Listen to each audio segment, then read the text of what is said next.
오늘 저희가 함께 나눌 주의 말씀은 내 삶의 주도권을 염려에게 빼앗기지 말라, 이런 제목을 갖고 하나님의 말씀을 함께 나누겠습니다. 무엇을 먹을까? 무엇을 마실까? 무엇을 입을까? 염려하지 말라라는 예수의 말씀을 묵상할 때마다 늘 저는 게테 파우스트의 작품을 항상 떠오르게 됩니다. 파우스트의 작품 이불을 바라보면 나이가 100세가 된 파우스트가 서재해서 묵상하고 있을 경우에 100세 된 파우스트를 파멸시키기 위해서 네 종류의 여인이 회색 옷을 입고 찾아옵니다. 다시 말하면 모든 걸 다 잃은 파우스트 박사의 인생을 파멸하기 위해서 적어도 회색 여인 네 사람이 와서 서재 문 앞에서 그를 파멸시키기 위한 계획을 짭니다. 그를 찾아왔던 네 여인의 이름을 책의 원문을 그대로 번역해 보면 첫째 여인은 바로 망겔입니다. 독일어 망겔이란 말 뜻은 결핍, 부족 이런 뜻입니다. 이걸 넓게 번역을 하면 인격적 열등을 말하는 것입니다. 자, 열등감이 먼저 그를 찾아왔고, 두 번째 여인은 바로 슐츠가 왔습니다. 독일어 슐츠는 바로 우리가 볼 때는 빚, 즉 부채를 말하는 것입니다. 가난 때문에 겪는 이 빚쟁이 생활을 말하는 것이고, 이런 모습으로 두 번째 여인이 찾아왔습니다. 세 번째 여인은 바로 우리가 독일 말로 노트, 이 말 뜻은 바로 재난, 재앙들, 마음의 두려움들, 이걸 말하는 것입니다. 그리고 마지막 네 번째 여인은 바로 독일 말로 저르게, 이 말 뜻은 바로 염려, 근심, 불안을 말하는 거예요.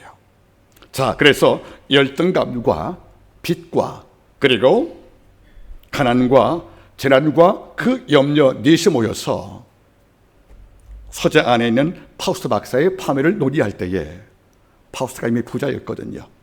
대학자입니다. 그리고 여러분들 모든 걸 다 이룬 이른바 이룬자입니다. 이런 까닭에 결핍 없다는 거죠. 이러니까 첫 번째 왔던 망겔 그 여인이 그냥 떠납니다. 파우스트는 여러분들 고백했기 때문에 또 빚이 없잖아요. 가난이 없잖아요.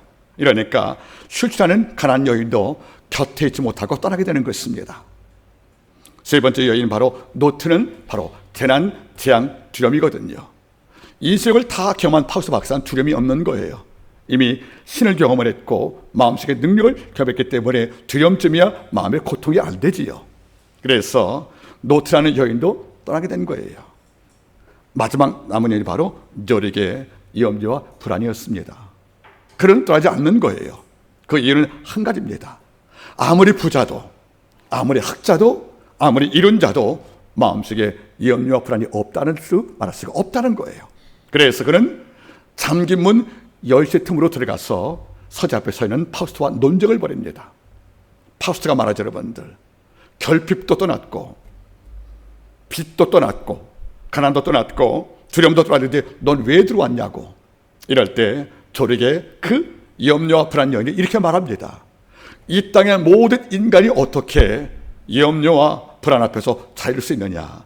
네 마음속에도 네가 인정하지 못하지만 마음에 염려가 있을 것이다 하고 그를 계속 추궁합니다. 끝까지 버텼던 이 파우스트 박사가 결국은 굴복을 하고 고개 숙였던 파우스트의 얼굴에 저에게 그 염려 여인이 입김을 불어서 드디어 그가 장님이 되는 겁니다. 자, 그러면 괴테는 이 파우스트에서 왜 근심의 여인이 불었던 바람에 소경되었던 파우스트의 모습을 묘사했던 것인가? 이런 한 가지인 거예요. 인간이 있다가 살아갈 때는 두 종의 축이 있어요, 여러분들. 이른바 처음에는 생사 화복이에요. 살고 죽고 화를 받고 복을 받는 거. 또 한 가지 여러분들 희노애락이에요. 감정으로 기쁘고 슬프고 아프고 외로운 것이 아니겠습니까? 이런 일생을 사는 모든 인간에게 다른 것은 다 우리가 이길 수 있어도 근심과 염려와 불안을 이길 수가 없다는 것을 파우스트 박사의 일투에서 괴테가 말하고 있다는 겁니다. 여러분, 사람은 자기 나이만큼 근심이 있는 거예요. 저도 곧 70이 됩니다. 제 나이만큼 하루에 근심이 있는 거예요. 바꿔 말하면 자녀를 키울 때 자녀의 수만큼 마음에 부모의 근심이 있는 것이고, 내가 사업장을 운영을 하면 사업의 크기만큼의 똑같은 분량으로 내 마음에 근심이 있다는 것이 아니겠습니까? 결국 우리는 뭘 느낍니까? 일평생 우리가 외로울 때 개를 키우는 반려견도 있겠지만은 우리는 근심을 평생 안고 사는 반려 근심을 안고 사는 인생인 것을 우리가 포기할 수 없다는 것이 아니겠습니까? 그런데 하나 염려가 스러운 거예요. 염려와 근심이 그렇게 위대한 힘이 있습니까? 그렇게 무슨 파괴력이 있습니까? 물어본다면 제가 이렇게 말하고 싶겠습니다. 세상에서 가장 강한 바람이 태풍이에요.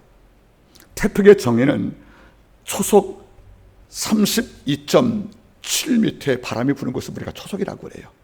바꿔 말하면 태풍은 1초에 30m 바람이 움직인다는 거죠. 강하단 말이에요, 여러분들. 그래서 우리는 속히 말하지요.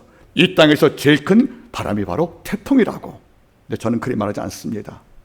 이 땅에서 제일 큰 바람은 태풍이 아니고 염려할 때 내뿜는 한숨이라는 것이에요. 부모의 한숨, 목회자의 한숨, 백성들의 한숨, 이 한숨보다 무섭고 강한 바람이 없다는 것이 아니겠습니까? 우리의 한숨이 언제 발생합니까?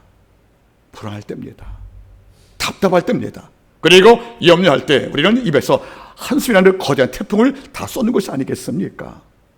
저는 오래 목회했고 오래 강의를 해봤습니다. 이런데 그 어떤 자 입에서 나는 염려 없다는 말을 들어본 적이 없다는 겁니다. 지구상 곳곳에 무덤이 없는 것이 없던 것처럼 인생의 삶의 곳곳 영지에는 염려와 근심이 사라진 이런 평안의 공기는 없다는 것이 우리가 살 때 보는 상식 아니겠습니까? 오늘 주께서 말씀하십니다. 무엇을 먹을까? 무엇을 마실까? 무엇을 입을까? 염려하지 말라. 참 이 말이 멋진 말 같지만 우리가 볼 때는 참 이 말보다 무책한 말이 없는 거예요. 우리는 매일 일상에서 가난을 겪잖아요. 매일 빛을 통하여 목이 조이고 삽니다. 우리는 열등감으로, 두려움으로 마음속에 평안이 없거든요. 내가 초청치 않더라도, 내가 초청장을 부리지 않고도 부적을 찾아오는 것이 바로 염려와 불안인데, 이걸 하지 말라고 그러면 우리가 죽은 못 가게 안 할진데 이럴 수가 없는 것이 아니겠습니까? 저도 젊을 땐 그랬어요. 하나님이니까 이런 말 쉽게 하시지. 한번 인간 돼 보시라고. 이 땅에서 한숨이 없는 공간이 어디 있겠으며 불안과 두려움 사는 그 가정의 터가 어디 있겠습니까? 저는 그래요. 중국발 미세먼지 때문에 고통을 당하지만 우리 입에 나오는 한숨만큼 미세먼지가 어디 있겠어요? 삶을 어렵게 하고 마음에 평간을 앗아가는 염려, 불안과 두려움, 이 세 가지는 함께 묶여서 우리 삶을 읍조이고 우리 고통을 준 것이 아니겠습니까? 이런데 주님은 말씀하신 거예요. 염려하지 말라. 헬라어로 부정어 앞에 매가 붙었어요. 강한 부정어예요. 그리고 메림나호. 염려를 결코 네 곁에 두지 말라는 거예요. 여러분, 헬라어 메림나호란 말이 염려를 번역이 됐는데 메림나호란 뜻이 무엇이겠습니까? 이 말의 원뜻은 신학에서 모두 16번 나오는데 이 말의 뜻은 가슴을 눌러 숨 못 쉬게 하다, 그런 말인 거예요. 우리가 염려에 중독되면, 염려에 우리가 지배당하면 숨도 못 쉽니다. 맛있는 음식을 놓고도 우리는 맛을 못 느끼는 오감이 죽는 거란 말이에요. 우리는 어떤 좋은 일이 있어도 염려가 마음에 기습을 하면 그 기쁨도 하루 갈 수가 없다는 것이 아니겠습니까? 가끔 우리 아이들이 공부 때문에 또는 공무 때문에 또는 아내가 어떤 일 때문에 밤을 못 자는 걸 제가 알아요. 새벽에 2시쯤 잠깐 물려고 나올 때 아직도 부석거리는 아이의 몸부림이 보인단 말이에요. 그 어린 것 마음에도 염려가 있는 거예요. 그 앵사이어트는 불안이 있는 거란 말이에요, 여러분들. 그래서 여러분들 말합니다. 이 땅에 권력을 지배했던 권력가라고 염려 없는 것도 아니고 재물을 통치하는 이 재벌 기업가들도 염려가 없지 않다는 것입니다. 염려는 이 세계 반려견과 같다는 것을 잊지 말기를 바랍니다. 자, 그런데 이 말 나온 배경이 뭐냐는 거예요. 이 말의 1차 청자가 바로 제자들입니다. 이 말은 제자가 쓴 말씀이라는 거예요. 그러면 제자가 어떤 염려가 있어요, 여러분들? 이미 제자의 원래 직업들은 어부였잖아요. 주가 부를 때 배를 버리고 그를 버리고 좀 따라왔단 말이에요. 그러면 내가 떠난 자리에 누가 남아 있습니까? 가족이 남아있잖아요. 가족을 부양할 가장들과 형제가 집을 나왔으니 노모들과 어린 자식들이 가족의 생존 어려울 때 제 마음에 근심이 없을 수가 없고 염려가 없을 수가 없다는 것이에요. 또한 주께서 말씀을 증거하여 그가 이스라엘 땅에서 메시아로 인정을 받는 그 순간과 반면에 예수를 죽이려 하는 무리가 등장했단 말이에요. 그러면 우리의 생인 동시에 구원자 알던 예수가 만약에 죽으신다면 바리새인의 문학에서 정스봉으로 여러분들 목숨을 잃어버린다면 우리의 미래가 어떨 것인가, 이런 두려움도 있다는 것이고 염려가 있다는 것이 아니겠습니까? 그런데 이 염려는 제자만의 몫이 아니었다는 거죠. 그 당시, 주님 당시에 이스라엘 백성도 염려의 중심에서 폭풍 가운데 어렵다했던 우리와 같다는 거죠. 왜 그래 여러분들? 정치적으로 로마의 식민지란 말이에요. 이 말은 무슨 말입니까? 식민지에 있는 백성은 뭘 바치는 거예요? 이른바 세금을 바쳐야 돼, 로마에게. 그리고 그 당시에 헤롯 왕가가 있단 말이지요. 왕을 위해서 여러분들 세금을 또 드려야 합니다. 그러면 1년 농사 마치고 나서 10개 곡식을 거두었으면 로마에게 4개를 조고로 바치는 거예요. 그리고 헤롯 왕가에게 3개를 바치는 거예요. 그 몇 개가 남아요 여러분들? 3개가 남는 거예요. 이 가운데 2개는 11조라든가 종교 예물로 성전에 바치는 겁니다. 그러면 10개의 농사에서 내 창고는 하나만 들어간다는 거예요. 하나는 뭡니까 여러분들? 가난이잖아요. 1년을 부잘 양식이 못 되거든요. 이러니까 무엇을 먹지, 무엇을 마시지, 뭘 입지, 이런 염려가 끝나지 않은 건 아니겠습니까? 제가 1년 전에 설교했잖아요. 무엇을 먹을까, 무엇을 마실까, 뭐 입을까는 선택의 문제가 아니었다고요. 우리는 무엇을 먹을까 그러면은 이렇게 생각한단 말이에요. 오늘 아침 스테이크를 먹어, 피자를 먹어, 스파게티를 먹어. 그게 아니라는 거예요 여러분들. 먹을 게 없기 때문에 내일 뭘 먹자는 이런 염려란 말이에요. 무엇을 입을까? 이건 선택 문제가 아니에요. 내일은 투피에서 정장을 입을까? 아니면 원피스 입을까? 캐주얼 입을까? 여러 옷 가운데 고르는 이런 선택 문제가 아니고 내 입을 수 없기 때문에 내가 뭘 입지? 이런 문제란 뜻이에요 여러분들. 무엇을 마실까? 그 당시 너희들은 물을 돈 주고 샀거든요. 단 예외는 안식일 날 회당에서 무료로 한 번 물 줄 때만 평일 때는 돈을 주고 물을 구입했단 말이에요. 우리가 생수기 받았지. 이러니까 물 마시는 것도 비용이 필요한 거란 말이에요. 이런 까닭에 하나 정도밖에 곡식에 술 거저 못한 이런 가난한 이 시대에는 무엇을 먹을까 마실까 입을까는 엄청난 문제였고, 이걸 해결하지 못하는 것은 삶의 죽음과 같다는 것을 의미한 것이 아니겠습니까?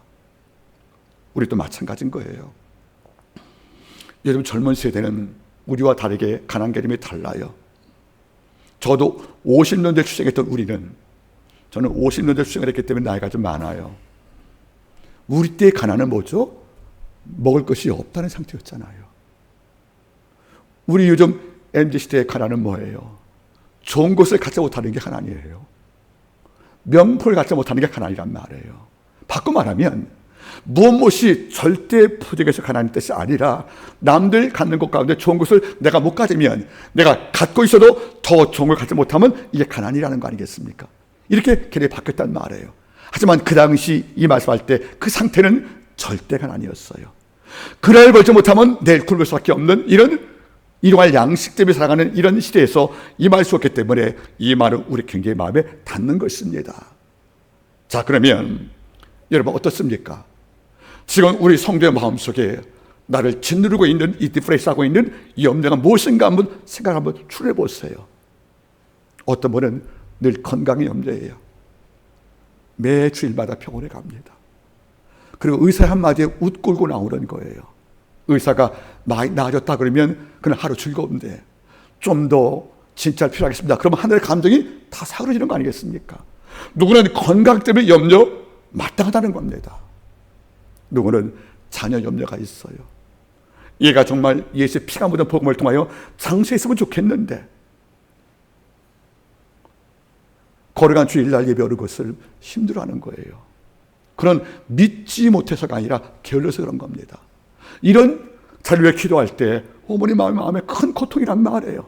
모니카가 어거스틴에 기도했듯이 이런 눈물로 기도할 수밖에 없는 것이 또 봄의 검이라는 거 알겠습니까? 어떤 분은 경제 짐이 있는 거예요. 우리 교회는 배우도 계시고요, 변호사도 계십니다. 물론 이분들이야 어느 정도 수준에 올라가서 좀 잘했으면 먹겠지만 대부분 사람들은요, 갚을 이자들, 은행 체불금들, 학비들, 이런 많은 것들로 경제팀이라는 무엇을 먹을까의 고통을 안고 아파하는 것을 우리가 겪을 수가 있다는 거예요. 이러니까 이 말씀은 당시 주 앞에 서 있던 제자에 국한된 말씀이 아니고 우리 모두에게 제한되는 말씀으로 함께 영접할 때 이 말씀은 나의 음성이 되지 않겠습니까? 자, 그런데 우리는 충격적인 주님의 선포를 봅니다. 염려하지 말라는 거예요. 여러분, 어떻게 하라는 겁니까? 우리 보고 그냥 염려하지 말라 그러면 다 끝나는 겁니까? 이미 염려가 현실까지 와 있는데, 염려를 부정할 수 없는 내 삶인데, 그리고 부딪힌 현실의 직면의 사건인데 우리 보고 막연히 염려하지 말라고 그러면 우리 보고 어떻게 하라는 것입니까? 여러분들, 저는 나이가 들면서 제자든 성도든 내 두 아들과 며느리든 저는 섣불리 충고하지 않아요. 어설픈 충고, 서툰 위로가 답은 안 되거든요. 정말 그에게 정말 필요할 때 따로 불러 대화할지 몰라도 어설프게 잘 될 거야, 어설프게 착한 끝은 있어, 이런 말로 장마 안 끝나겠냐, 장마는 끝나는 비가 있어, 이런 말로 섣불리 말할 말은 없다는 거죠. 주님도 마찬가지예요. 무엇을 먹을까, 무엇을 마실까, 뭐 입을까, 그러니까 서툴게 위라는 것이 아니라 그냥 단도직입 말하는 거예요. 염려하지 말라고 끊어버린 겁니다. 뒤에 나오는 말씀이 뭔지 아십니까? 믿음이 적은 자라고 책망하시잖아요. 정말 서운합니다. 누가 염려하고 싶어 염려합니까, 여러분들? 염려가 되는데 어떻게 염려 안 씁니까? 눈에 보이는 게 근심이고 생각이 아버지 아픔인데 어떻게 우리가 신적 능력이 없는데 염려하지 않고 마치 아무 일 없다 살아갈 수 있겠냐는 거예요. 우리는 안 되거든요. 이런데 주님 말씀하십니다. 염려하지 말라고 하면은 믿음이 적대요. 읽을 때마다 절망할 때가 종종 있습니다. 내 주님은 그 이유를 설명하시는 거예요. 내가 너에게 염려하지 말라고 때로 서운할 만큼 차갑게 말하는 것을 너희가 지금은 아실지 모르겠지만 이유가 있다는 거예요. 그 이유는 바로 세 가지입니다. 우리가 염려하지 말 이유를 하나님은 분명하게 세 가지 관점으로 제시하고 있다는 겁니다. 그 첫 번째가 뭡니까? 따라하세요. 염려는 아무것도 바꿀 수 없다. 염려 무용론이에요. 말씀 보겠습니까? 27절 6장. 너희 중에 누가 염려함으로 그 키를 한 자나 더할 수 있느냐? 우리가 염려한다고 내 키를 한 자 늘릴 수 없다는 거예요. 물론 히브리 원문은 여러분들 비았으니까 네 생명이란 뜻일 거예요. 하지만 키로 번역해도 큰 문제가 없어요. 여러분들 염려한다고 키를 크게 할 수 있겠습니까? 제 키가 179, 거의 80이었습니다. 그런데 제가 염려해서 큰 키가 아니거든요. 우리가 염려한다고 키가 큰다? 우리 알잖아요. 아니라는 거. 또 원문 그래 말하면 내가 염려한다고 네 생명을 하루 연장할 수 있냐, 이런 말인데 우리가 염려한다고 우리 하루 생명을 연장할 수 있겠습니까? 이건 아니란 말이에요. 그러니까 무슨 말이겠습니까? 염려는 내 키가 성장한 것에 어떤 유익도 없는 것이고, 염려는 내 생명을 하루 연장하는 것에 대해서 아무런 기여할 수 없다는 거잖아요. 이른바 염려를 통해서 아무것도 바꿀 수가 없다는 염려 무용을 말씀하겠다는 것이 아니겠습니까? 맞을까요, 여러분들? 제가 존경하는 오스왈드 챔버스라는 유명한 경건주의자가 이렇게 말했어요. 믿는 성도의 염려의 이유는 그대 삶에서 하나님을 빼고 계산했기 때문이라는 거예요. 왜 염려가 내 삶을 지배하는 것인가? 그는 정확히 말합니다. 우리 삶에서 하나님을 빼고 살기 때문에 염려가 날 통치했다는 거, 여러분들. 참 저는 이걸 느낍니다. 염려할 때 우리 어떤 현상이 벌어집니까? 한번 따라하겠습니까? 오늘 염려는 내일 근심을 덜어내는 것이 아니라 오늘 살아갈 힘을 소진시킨다. 우리가 오늘 염려에 중독되면 내일 살아갈 힘도 다 빼앗긴다는 거예요. 염려 자체가 어떤 해결법이 아닌데 우리가 염려를 붙잡고 통과하듯이 이걸 끌어안고 있으면 오늘 살아갈 힘뿐 아니라 내일 살아갈 힘도 다 소진되는 이런 영적 탈진일 수밖에 없다는 것이 아니겠습니까? 사울 왕은 위기를 당할 때 주께 기도했어요. 근데 아버지가 응답이 없는 거예요. 그래서 밤새고 염려했습니다. 밤새고 기도가 아니고 밤새고 염려했단 말이에요. 순간 떠오른 답은 엔돌의 무당을 찾아간 겁니다. 결국 답은 못 되거든요, 여러분들. 여러분 잊지 마십시오. 염려 자체를 100번에서 문제가 치될 것 같으면 염려치건 100번에도 가능한 것입니다. 저는 가끔 제자에게 이런 말을 합니다. 이 땅에서 가장 불행한 성도가 누군지 아느냐? 염려하다가 단 한 번도 기도 못하고 넘어진 자다. 염려가 내 삶에 어떤 기여도 할 수 없다고 알고 있다면, 여러분 제가 주일날 설교했잖아요. 한번 따라하겠습니까? 선을 보면 꽃 본 듯 반기고, 악을 보면 뱀을 본 듯 피하라. 염려가 내 근처에 오면 뱀보도 모두 피하는 거예요. 마음을 다 잡는 거예요, 여러분. 어떻게 그 염려가 오늘만 아니고 내일 살아 힘도 앗아가는 엄청난 파괴력이 있는 악독인데 내가 여기에 묶여서 끌려갈 필요가 없는 것이 아니겠습니까? 그러면 나이 30살 때 사망을 선고받은 그 히스기야 왕이 염려 대신 뭘 택합니까? 벽을 바라보는 눈물의 길을 택했지 않습니까? 우리는 염려 그 자리에 뭘 택하는 것이냐면 하나님을 택하는 것이고, 이 방법이 기도와 같다는 것입니다. 기도 없이 염려하다가 하루 망가지는 사람, 이것이 반복되어 습관되면 염려가 그냥 내 삶의 일부가 되어버리는 것이 아니라 전부가 되는 거 아니겠습니까? 저는 그리 냉정한 사람은 아닌데 단 이런 경우는 제가 냉정합니다. 믿는 성도가 아무 대책 없이 한숨 마실 때 방법이 있는데, 우리가 어려움 나갈 때 이게 방법이 분명히 존재하는데 그 답을 알고 있단 말이에요. 너희가 이제까지는 내 이름으로 아무것도 구하지 아니했으나 이제는 구하라, 내가 행하리라. 우리는 무릎 꿇린 기도의 힘을 갖고 있잖아요. 바울을 가둔 옥문도 찬미할 때, 기도할 때 열렸고, 내일 죽을 베드로의 옥문도 교회가 기도할 때 열렸고, 그리고 폭풍당한 바울의 벨도 기도할 때 폭풍이 잠잠해졌고, 그리고 어려움 당했던 모든 고통 가운데 우리가 기도할 때 사람을 막았고 우리가 풀면서 걸어왔지 않습니까? 이 모든 것은 기도가 참여한 능력인데 잊어버린 거예요. 잠을 깨는 베개서부터 한숨을 쉬는 거예요. 염려를 통해서 얼굴의 근육을 다 잃어버리고 하루 종일 죽은 자의 삶을 살고 있다는 걸 볼 때 주는 말씀한 거죠. 염려하지 마라. 네가 염려한다고 무엇이 바뀌더냐? 키 한 달 크게 할 수 있겠더냐? 생명 한 달 연장할 수 없다는 걸 줬다면 우리 다른 모든 여러분들 이해할 수밖에 없는 것이 아니겠습니까? 여러분, 염려한다가 죽게 우리 뺨을 때리겠습니까? 이건 아닐 거예요. 염려가 마치 죽을 때가 되어서 하나님께 징계받을 이럴 줄은 아닙니다. 하지만 주는 말씀하는 거죠. 염려에게 내 삶의 주도권을 빼앗기지 말라는 것이에요. 우리 교도부에서 낭독했지요. 빌립보 4장 6절 말씀. 아무것도 염려하지 말고 오직 모든 일에 기도와 간구로 너희 구할 것을 감사함으로 하나님께 아뢰라. 그리하면 모든 지각에 뛰어난 하나님의 평강이 너희 마음과 생각을 지키시리라. 이 염려하는 성도의 마음을 제가 모르겠습니까? 어제 오전 기도할 때도 참 눈물이 많이 나왔던 것은 학원을 끌어갈 때 얼마나 힘들고, 아이 둘 키우는 그 홀로 어머니도 얼마나 힘들고, 변호사로서 가정을 끌어가는 아버지도 얼마나 어려울고, 배우가 되었음에도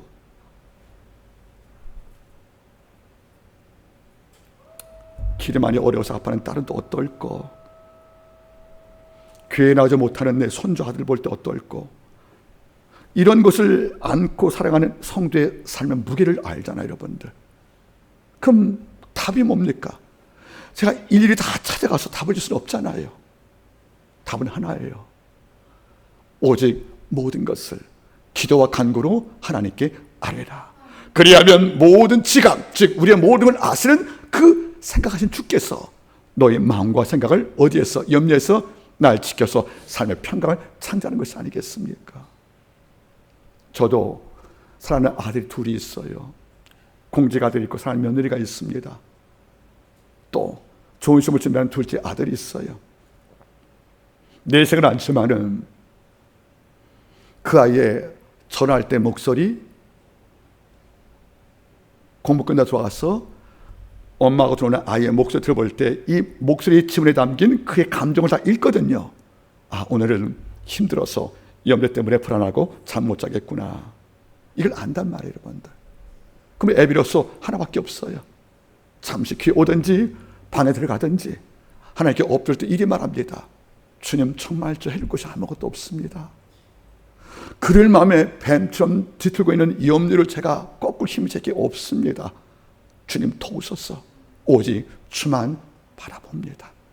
그게 우리가 염려의 대접이 아니겠습니까? 자, 두 번째, 그러면 염려가 우리 삶을 바꿀 수 없다는 것을 근본 답안이 아니라는 것을 알린 그분께서는 다음에 구체적으로 두 가지 말씀을 더 하십니다. 두 번째는 하나님은 우리의 염려하는 우리 삶의 모든 부분을 친히 기르시고 세우시고 그리고 가꾸시는 창조주라는 것입니다. 자, 보겠습니까? 6장 말씀. 먼저 26절. 공중의 새를 보라. 심지도 않고 거두지도 않고 창고에 모아두지도 아니하되, 그 다음 말이 뭐죠? 너희 천부께서 뭐해요? 기르시나니. 자, 그 다음 또 볼까요, 여러분들? 28절. 또 너희가 어찌 의복을 위하여 염려하느냐? 들의 백합화가 어떻게 자라는가 생각해 보라. 수고도 아니하고 길쌈도 아니한다. 그런데 모두 여러분들, 이것을 하나님께서 입혀주었다는 거예요. 공중새를 기르시고 들의 꽃을 입히신 그분께서 우리가 너희를 이보다 귀하지 않느냐고. 공중새와 들의 꽃이 여러분들 하나님께 무슨 큰 영광 되겠습니까? 여러분, 새가 찬양할 수 있겠습니까? 꽃이 노래할 수 있겠습니까? 하나님께 직접적 영광 돌지 않는 피조물도 주가 기르시고 입혀주셨는데 너희를 이보다 귀하지 않더냐? 하물며 너희일까 보냐? 무슨 말입니까? 더 귀한 너희를 내가 기르고 입히지 않겠냐고 주께서 우리에게 반문한 것이 아니겠습니까? 전 이 말에 깊이 동의합니다. 여러분들, 우리가 살아보세요. 길을 걷다가 저는 녹자 만나 뵈면, 또 어린 아이를 만나보면 그냥 자체가 없잖아요, 여러분들. 그러니까 뭐 뒤지는 거에 뭐 줄 게 없는가 하고. 그래서 만약에 학생이 준 그 구운 계란이 있으면 주고 옵니다. 그게 무슨 말이냐면, 제 강의를 마치고 나면 학생들이 꼭 제게 몇 가지 선물을 주는데 안 빠지는 것이 뭐냐면 구운 계란이에요. 한 10개 줍니다. 이것 주시고 근육 키우시라고 학생들이. 그건 갖고 오다가 학교를 나오잖아요. 그리고 영등포 지역을 돌아갈 때 그 근처에 영등포 공원이 있거든요. 거기에 녹사분들이 많이 계신 거예요. 물론 젊으신 분들 계십니다. 가다가 여러분들 그 눈에 딱 밟히면 정이 시려운 거예요. 잠깐 차를 세웁니다. 이걸 들고 가는 거예요. 그냥 나눠주면 그 마음이 기쁜 거예요. 여러분, 제가 그분께 구운 계란 10번 준다 한들, 음료수 준다 한들 다음에 보상받을 기대 못 하거든요. 그럼 남도 이렇게 하잖아요. 이런 제가 제 자식한테, 우리 성도에게 못할 게 뭐가 있냐는 거예요.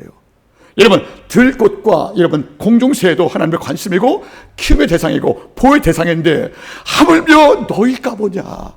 너희는 피할 수 없다는 존재 아니겠습니까? 이런 자에게 아버지가 아낄 게 무엇이냐는 거 아니겠습니까? 바울이 로마서 8장 끝에 어떻게 말해요, 여러분들?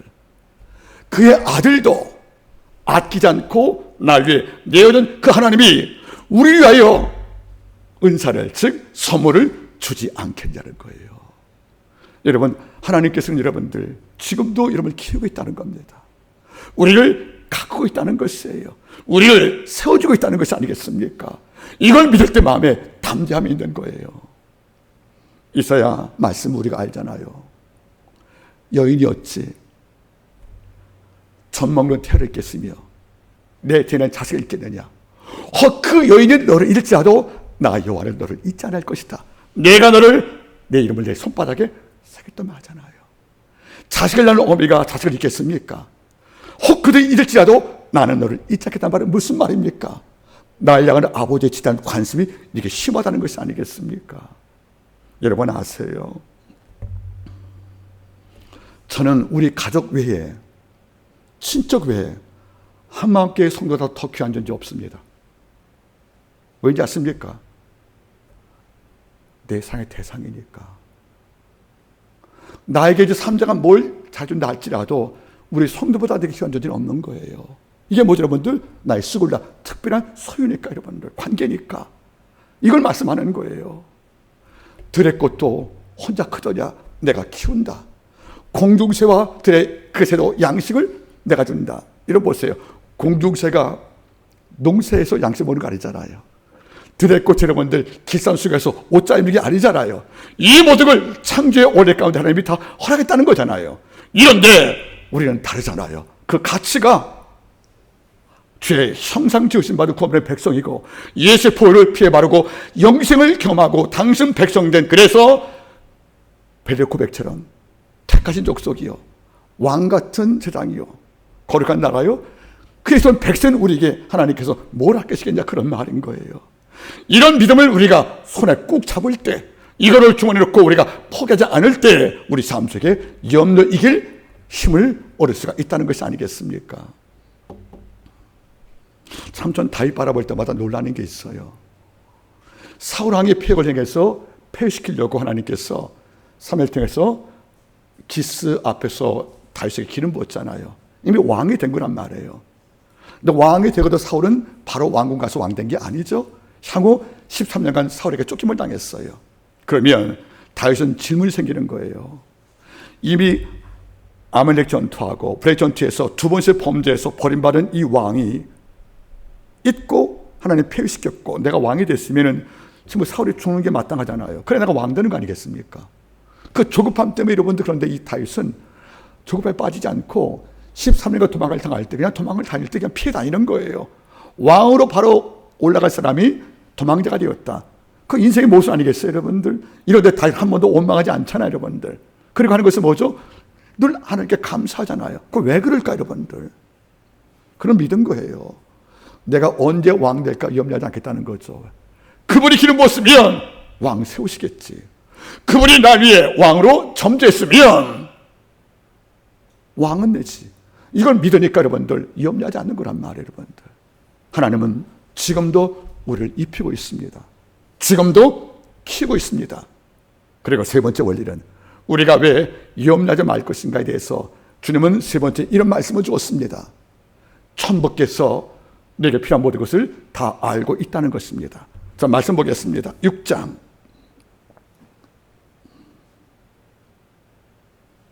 32절.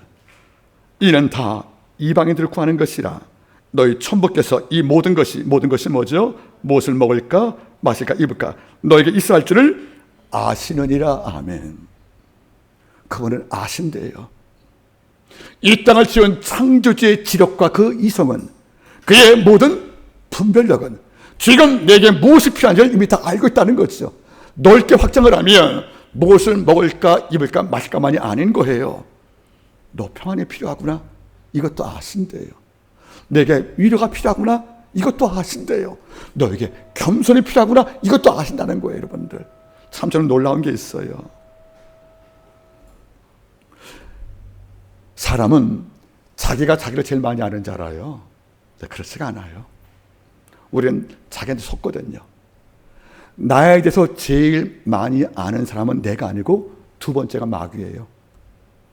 마귀도 내 약점을 정확히 알아요. 얘는 무엇을 건드리면 넘어지지, 얘는 무엇을 치면 절망하지. 마귀는 나보다 날 더 많이 합니다. 이런데 마귀보다 더 날 많이 부른 성령 하나님이세요. 하나님은 철저하게 내 정수리부터 발끝까지 필요한 모든 것을 알고 있다는 거예요. 이것이 무엇을 먹을까 마실까 하는 경제 문제든 아니면 내가 정말 영에 곤고하고 마음이 아플 때 성령 위로든 이 모든 걸 아시고 때에 맞게 양식을 주시고 때에만 은혜를 통하여 날 치료하는 분이 하나님이 아니겠습니까? 참 이게 고마운 거예요.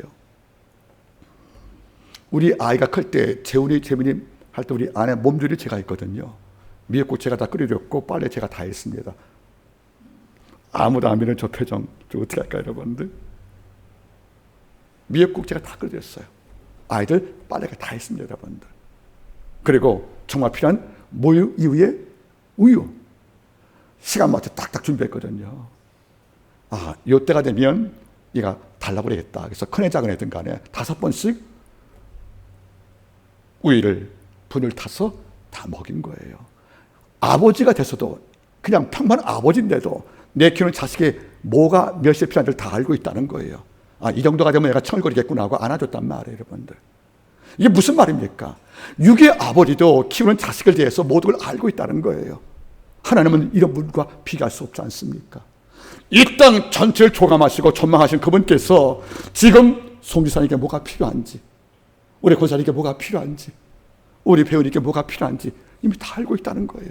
이 모두 아는 것을 하나님께서 뭘 통해서 그의 나라와 의만 구하면 아버지가 주시겠다는 것이 아니겠습니까? 여러분, 이런 분께 우리가 어떻게 침묵하면서 원망할 수 있겠습니까? 여러분, 그거 아시잖아요.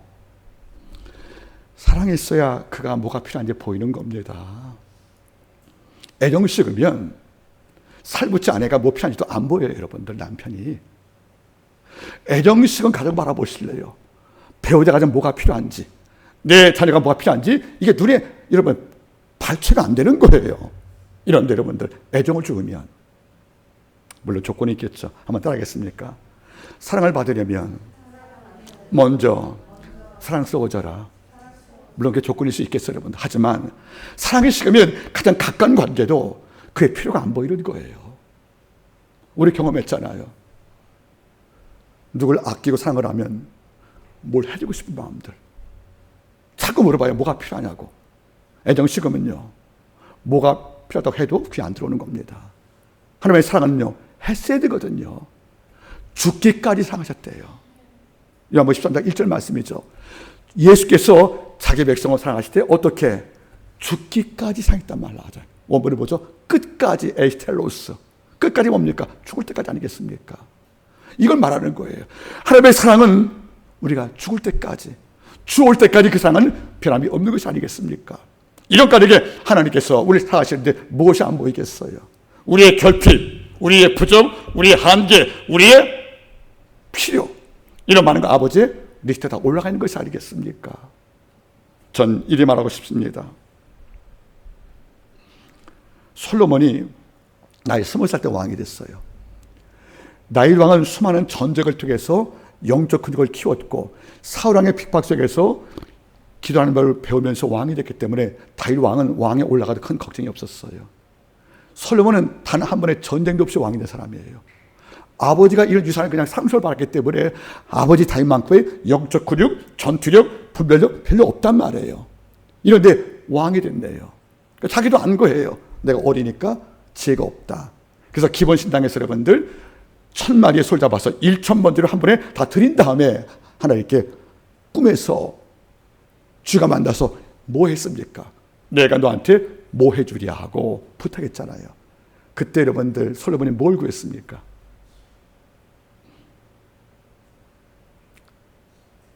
나는 어리고 백성 많으니 재판에 필요한 지혜가 없으니까 재판할 지혜를 달라 기도했지 않습니까? 근데 우리 성경은 지혜지만 히브리어는 달라 여러분들 그죠? 레브 쇼페하. 레브는 뭐죠? 마음, 심장. 쇼페는 뭐죠? 샤마, 듣다죠. 듣는 마음을 달라고 그런 거예요. 듣는 마음. 재판 때 제일 중요한 뭐예요? 집사님, 잘 듣는 거잖아요. 그렇죠? 피가 원고 말 듣고 나서 법적 약점을 잡고 법적 오류를 잡는 것이 바로 재판관과 변호사의 그 지혜란 말이에요. 그렇죠? 이게 바로 뭐죠? 레브 쇼페합니다. 이걸 달라고 기도하는 거예요. 그때 주께 뭘 합니까? 성경은 이리 말해요. 1왕기 3장에서 솔로몬이 이것을 구하며 주의 마음에 맞은지라. 그래서 응답 주었습니다. 네가 부도 구하지 않고 장수를 안 구했구나. 내가 지와 함께 부와 장수 주겠다고. 그의 나라 의를 구하니까 염려시켰던 모든 것을 이기는 더 큰 복을 줬다는 것이 아니겠습니까? 무엇을 먹을까 입을까 마실까 급했는데 이거 대신 그의 나라 의를 구하니까 아버지께서 솔로몬에게 주었듯이 부와 기를 주어서 그 모든 것을 더해준 것이 바로 오늘 말씀의 결론이 아니겠습니까? 여러분들, 우리가 염려한다고 하나님께서 분노하지는 않았습니다. 그러나 우리의 염려가 하나님을 기쁘게 하지는 못합니다. 누구나 염려 앞에서 강자 없다는 거예요. 저도 염려가 있고 저도 두렵습니다. 문제는 염려의 처리법이에요. 이것은 첫 번째, 이 염려는 내 고통을 치유할 어떤 힘도 없다는 사실들, 그리고 하나님께서는 지금 내 염려 필요를 이미 알고 있다는 사실들, 그리고 지금도 날 아버지가 키우고 있다는 사실들, 이 세 가지 명제 속에서 우리가 마음을 다잡을 때 이길 수가 있다는 겁니다. 오늘 말씀은 사도 베드로의 전서 5장 7절 말씀으로 마치겠습니다.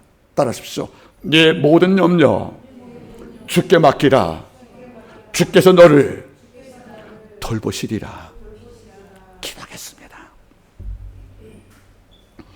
아버지 하나님, 염려에서 자유로운 자가 어디 있겠습니까? 다 힘들고 다 어렵고 한숨 같은 태풍이 우리 삶을 지배하는 것은 우리가 부정할 수 없습니다. 우리 한마음께 성도를 불쌍히 여기사 하나님의 이 종과 더불어 우리 모든 성도에게 염려를 맞이할 때 그 대처법이 원망이 아닌, 한숨이 아닌, 아버지여 근심이 아닌 하나님께 온전히 기도하고 하나님의 도우심을 믿고 지금도 내 삶을 끌어가는 아버지의 상대로 섭리를 믿는 믿음으로 우리가 살기를 간절히 원합니다. 염려가 내 삶의 그 어떤 변화에 기여할 수 없다는 것을 우리가 고백을 하고 그 자리에 하나님을 세워서 이사야 선지자 말씀대로 너희가 믿지 않으면 굳게 있었던 말씀을 끌어안고 한마디에 모든 성도가 말씀을 통하여 이기게 하옵소서. 감사드리며 모든 말씀을 예수님의 이름으로 기도드리옵나이다. 아멘.